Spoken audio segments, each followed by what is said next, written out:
आप जानते हैं कि महाभारत के युद्ध में एक ऐसा योद्धा भी था जो केवल 1 मिनट में पूरी सृष्टि को भस्म कर सकता था, या उस धनुर्धर के बारे में जिसके सामने देवराज इंद्र ने भी घुटने टेक दिए थे।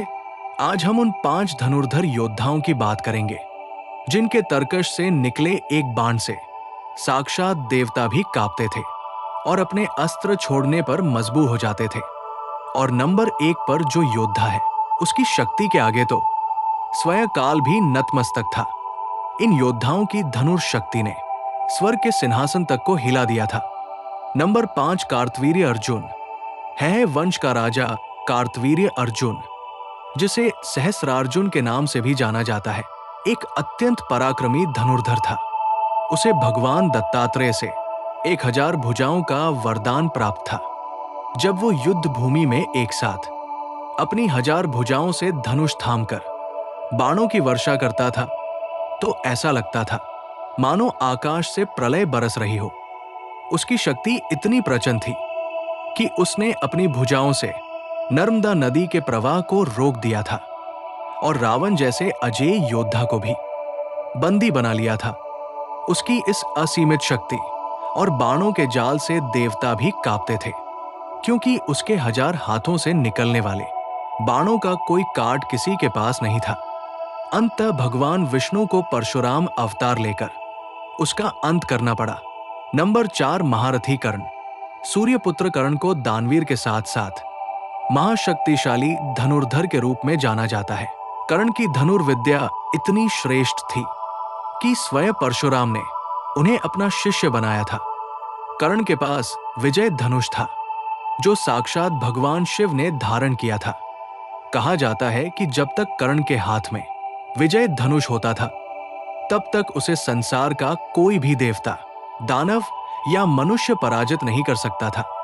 उसके बाणों की गति इतनी तीव्र थी कि वे पलक झपकते ही पर्वतों को भेद सकते थे। कर्ण ने अकेले ही स्वर्ग के कई अस्त्रों का सामना किया था, और जब उसने अपने बाणों का संधान किया तो अर्जुन का दिव्य रथ भी पीछे खिसक गया था। देवताओं को भय था कि यदि कर्ण अपने पूर्ण सामर्थ्य के साथ युद्ध करता तो इंद्र का वज्र भी उसके बाणों के सामने निष्फल हो जाता। नंबर 3 मेघनाद। रावण का ज्येष्ठ पुत्र मेघनाद, जिसे इंद्रजीत के नाम से जाना जाता है क्योंकि वह ब्रह्मांड का इकलौता ऐसा योद्धा था जिसके पास अति महारथी की उपाधि थी। मेघनाद की शक्ति का अंदाजा इसी बात से लगाया जा सकता है कि उसने स्वर्ग पर आक्रमण करके देवराज इंद्र को बंदी बना लिया था। वो केवल एक कुशल धनुर्धर ही नहीं था, बल्कि मायावी युद्ध का भी ज्ञाता था। उसके पास त्रिदेवों के तीनों सबसे घातक अस्त्र थे, ब्रह्मास्त्र, वैष्णवास्त्र और पाशुपतास्त्र। जब मेघनाद अपने रथ पर सवार होकर आकाश से बाणों की वर्षा करता था तो देवताओं की सेना में हाहाकार मच जाता था। उसकी बाण विद्या इतनी तीव्र थी कि वो अदृश्य होकर युद्ध करता था और किसी को ये पता भी नहीं चलता था कि अगला तीर किस दिशा से आएगा। मेघनाद का वध करने के लिए लक्ष्मण जी को 14 वर्षों तक निद्रा और भोजन का त्याग करना पड़ा था, जो उसकी अजेय शक्ति का प्रमाण है। नंबर 2 परशुराम। भगवान विष्णु के आवेश अवतार परशुराम जी को शस्त्र विद्या का सर्वोच्च गुरु माना जाता है।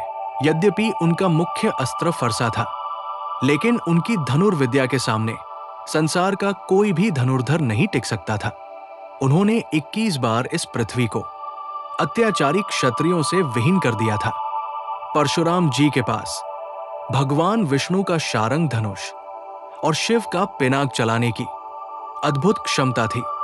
उनकी एकाग्रता और बाणों का संधान इतना अचूक था कि वे एक ही बाण से समुद्र की लहरों को पीछे हटने पर मजबूर कर देते थे। जब परशुराम क्रोधित होकर अपने धनुष की प्रत्यंचा चढ़ाते थे तो तीनों लोकों में कंपन होने लगता था। यहां तक कि देवताओं को भी डर रहता था कि उनके क्रोध की अग्नि कहीं पूरी सृष्टि को भस्म न कर दे। नंबर 1 बर्बरीक। महाभारत काल का एक ऐसा योद्धा जिसका नाम सुनकर ही युद्ध की दिशा बदल जाती थी। वो था भीम का पौत्र बर्बरीक। जिसका नाम इस सूची में सबसे ऊपर आता है, क्योंकि बर्बरी के पास भगवान शिव से प्राप्त 3 ऐसे चमत्कारी बाण थे जो पूरी दुनिया को क्षण भर में समाप्त कर सकते थे। कहा जाता है कि उसके पहले बाण का काम उन सभी शत्रुओं को चिन्हित करना था जिन्हें समाप्त करना है, दूसरा बाण उन अपनों को चिन्हित करता जिन्हें बचाना है, और तीसरा बाण उन सभी चिन्हित शत्रुओं का संहार कर वापस बर्बरी के तरकश में आ जाता था। बर्बरी की इसी शक्ति से देवता इतने भयभीत थे कि उन्हें डर था कि यदि वो युद्ध में उतर गया तो कुरुक्षेत्र का युद्ध केवल कुछ ही मिनटों में समाप्त हो जाएगा और अधर्म की जीत हो सकती है। उसकी बाण विद्या की पराकाष्ठा को देखते हुए स्वयं भगवान कृष्ण को ब्राह्मण का रूप धरकर उसका शीश दान में मांगना पड़ा था ताकि सृष्टि का संतुलन बना रहे। तो ये थे वो 5 महाशक्तिशाली धनुर्धर जिनकी प्रत्यंचा की गूंज ने न केवल पृथ्वी को बल्कि देवलोक को भी थर्रा दिया था। इन योद्धाओं की शक्तियां इतनी असीमित थी कि अगर वे अपने पूर्ण सामर्थ्य और क्रोध के साथ युद्ध करते तो आज सृष्टि का नक्शा कुछ और ही होता। लेकिन नियति और धर्म की रक्षा के लिए इनमें से कई योद्धाओं को स्वयं भगवान की लीला का हिस्सा बनना पड़ा।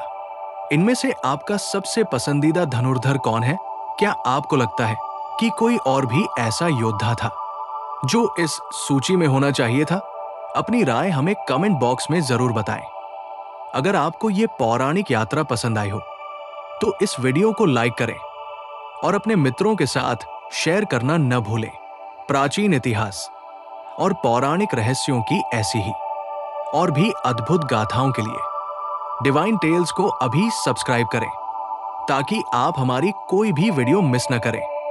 जुड़े रहिए हमारे साथ, क्योंकि हर कथा में एक रहस्य छुपा है। राधे राधे।